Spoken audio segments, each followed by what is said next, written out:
Friends, welcome back to smart knowledge. So प्यारे बच्चों, class 8 का एसएसटी का पेपर इस वीडियो में डिस्कस करेंगे जो आज आपका हुआ है। ठीक है, 22/2/2025 को। तो पेपर जैसे ही आंसर की आएगी वैसे ही आपके साथ शेयर कर दी जाएगी। तो उससे पहले आप पेपर देख लीजिए, इवनिंग शिफ्ट के बच्चों के लिए बहुत हेल्पफुल रहेगा। और साथ ही एमसीक्यूज़ जो है इस पेपर में हम कंप्लीट डिस्कस करेंगे। तो इसमें खंड कर दिया गया है बहुविकल्पीय प्रश्न। तो पहला प्रश्न था कि यदि किसी राज्य का कोई नेता दूसरे राज्य के लोगों को अपने राज्य में काम करने से रोक रहा है तो कौन सा मौलिक अधिकार का उल्लंघन हो रहा है। तो उसमें स्वतंत्रता के अधिकार का उल्लंघन हो रहा है, स्वतंत्रता का अधिकार। ठीक है, उसके बाद निम्नलिखित में से कौन सा कथन धर्मनिरपेक्षता से संबंधित नहीं है। तो इसका आंसर भी ए रहेगा। राज्य अधिकृत रूप में किसी एक धर्म को राज्य के धर्म के रूप में बढ़ावा देता है, यह आंसर हो जाएगा। क्लियर। कमेंट सेक्शन में बताना कि आपको पेपर जो है वो कैसा लगा। ठीक है, मुश्किल लगा, आसान लगा। नेक्स्ट देखिए, नीचे दी गई तालिका के आधार पर कौन सी पार्टी सरकार बनाएगी। तो टोटल सीट कितनी है, 543 है। मिनिमम कितनी चाहिए, कम से कम 272 सीटें चाहिए। 280 हैं आर के पास, तो पूरा बहुमत है। तो पूरा बहुमत जिसके पास होगा वो सरकार बना लेगी। तो आर हमारा आंसर हो जाएगा।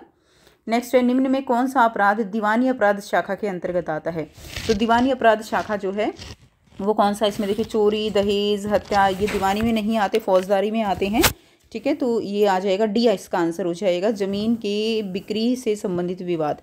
तो जमीन की बिक्री से संबंधित विवाद जो है वो दीवानी अपराध में आएगा, आंसर डी। नेक्स्ट देखिए, अगला क्वेश्चन दिया गया है, यही इंग्लिश मीडियम में है। तो इनके आंसर, फर्स्ट का आंसर हमारा ए हो जाएगा, सेकंड का ए हो जाएगा। ठीक है, उसके बाद देखिए थर्ड का हमारा आर हो जाएगा। एंड फोर्थ का आंसर जो हमारा रहेगा वो हमारा डी रहेगा, dispute related to sale of land. अगला क्वेश्चन है फिफ्थ, कौन सा कथन जो है जनहित याचिका के संबंध में नहीं है।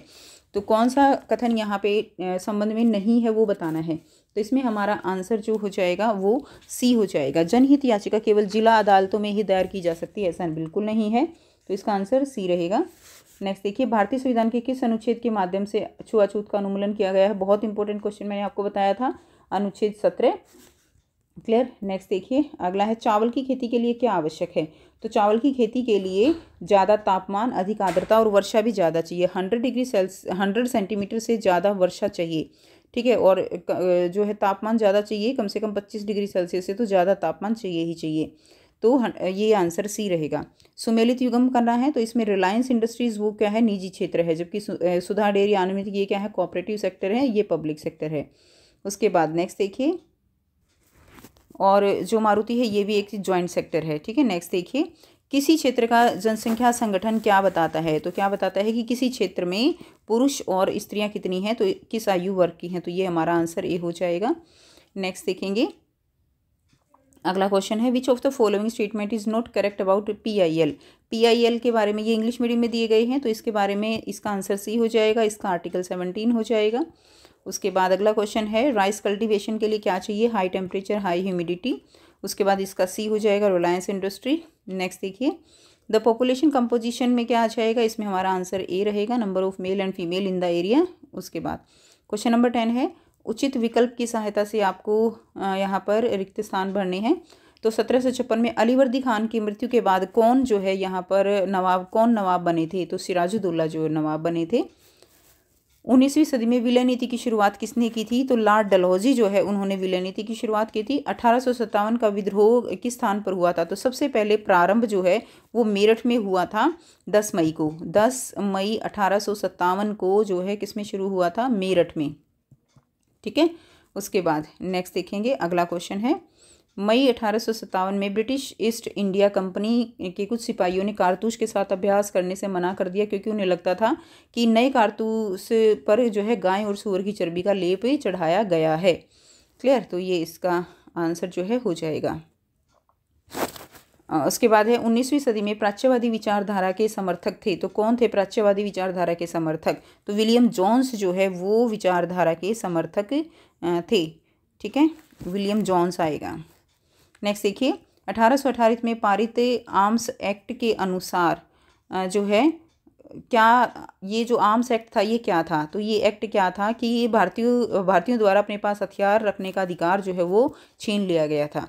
तो बी इसका राइट आंसर हो जाएगा। नेक्स्ट क्वेश्चन देखेंगे। अब ये इंग्लिश मीडियम में दिए गए हैं तो यहाँ से हम कर लेंगे। After the death of Alivardi Khan who become the nawab of Bengal, तो बंगाल का नवाब कौन बना था? सिराजुद्दौला आ जाएगा, इसमें लॉर्ड डलहौजी आ जाएगा। Where did the revolt of 1857 begin? Meerut, ठीक है। उसके बाद in May 1857 some sepoy of the English East India Company, तो उन्होंने रिफ्यूज़ क्यों कर दिया था? क्योंकि उनको लगता था कि जो नए कार्टरेज हैं उनके ऊपर क्या है, ग्रीस है वे काऊ और पिग फैट से, तो D answer. Supporter of orientalist ideology कौन थे? विलियम जोन्स थे।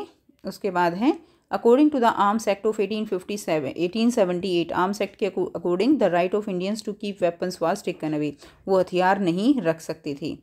अगला क्वेश्चन देखिए, खंड ख दिया गया है अति लघु उत्तर यह प्रश्न है, तो आप यहाँ से इनको देख सकते हो। सरकार किस प्रकार सामाजिक न्याय को सुनिश्चित करती है, ठीक है। मृदा संरक्षण के 2 उपाय बताने हैं। भूमि उपयोग किसे कहते हैं? स्वामित्व के आधार पर बताना है। बंगाल विभाजन का विरोध करने के लिए स्वदेशी आंदोलन में किन तरीकों का जो है प्रयोग किया गया? जनसंख्या वितरण को प्रभावित करने वाले कारक, एक सामाजिक और एक आर्थिक कारक बताना है अथवा में। उसके बाद खंड ग में लघु उत्तरीय प्रश्न है, तो न्यायपालिका को किस प्रकार स्वतंत्र रखा गया है, क्या लाभ हैं? न्यायपालिका की संरचना बतानी है, ठीक है। वुड्स का नीति पत्र, जो कि एक बहुत ही इंपॉर्टेंट क्वेश्चन बनता है, वुड्स का नीति पत्र में यूरोपीय शिक्षा के लाभ बताने हैं। और भारतीय ज्ञान विलियम जोन्स और हेनरी थॉमस कोलब्रुक के विचारों की व्याख्या करनी है। नेक्स्ट देखिए, राष्ट्रीय सरकार का गठन किस प्रकार किया जाता है, और ये भी क्वेश्चन आपका बहुत इंपॉर्टेंट, संसद में प्रश्नकाल किसे कहते हैं? क्लियर। नेक्स्ट, तो यहाँ से आप देख सकते हो ये इंग्लिश मीडियम में है। जैसे ही बच्चे आंसर की आएगी ना वैसे ही आपके साथ शेयर कर दी जाएगी। सेक्शन सी रहेगा short answer type question, how is the judiciary in India kept independent, judiciary जो है वो इंडिपेंडेंट कैसे है, ये आप यहाँ से देख लेंगे। अब यहाँ पे केस आधारित प्रश्न दिए गए हैं। उपरोक्त तालिका में कौन सी पार्टी सत्ताधारी पार्टी कहलाएगी? तो इसके अंदर जो सत्ताधारी पार्टी यहाँ से कहलाएगी वो कौन सी पार्टी होगी आप बताएंगे। 68 हैं, तो आधे से ज़्यादा किसके पास है? जन पार्टी, तो इसका आंसर क्या रह जाएगा? जन पार्टी हो जाएगा।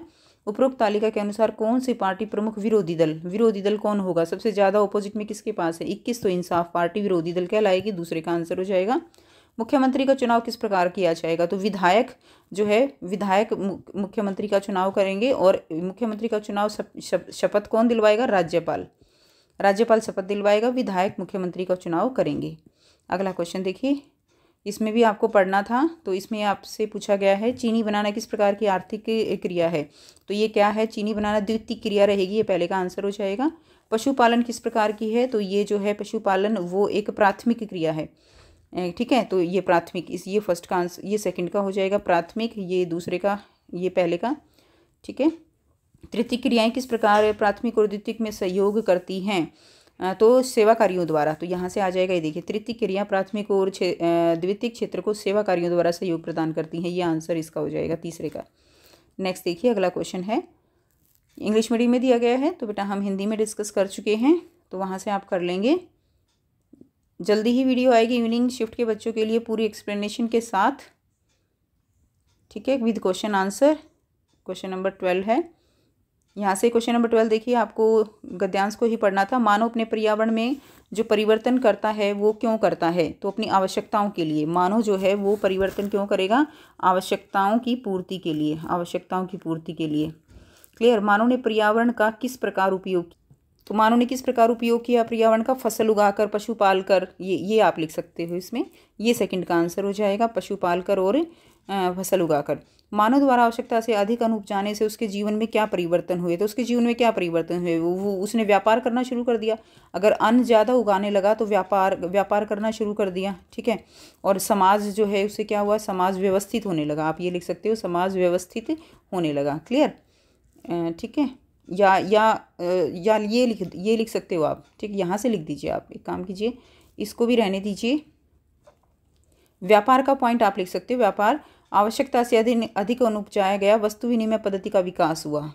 आवश्यकता से अधिक हुआ तो वस्तु विनिमय व्यापार आरंभ हुआ, व्यापार का पॉइंट दिया गया है, वाणिज्य का विकास हुआ। यहाँ से लेकर और यहाँ तक आपका ये आंसर हो जाएगा, ठीक है। एक बार दोबारा से अच्छे से बता देती हूँ थोड़ा सा, ये देखिए फर्स्ट का आंसर हो गया, सेकंड का आंसर हो गया। मानव द्वारा आवश्यकता से अधिक अन्न उपजाने से क्या परिवर्तन हुआ, तो आवश्यकता से वाणिज्य का विकास हुआ, ये तीसरे का आंसर हो जाएगा।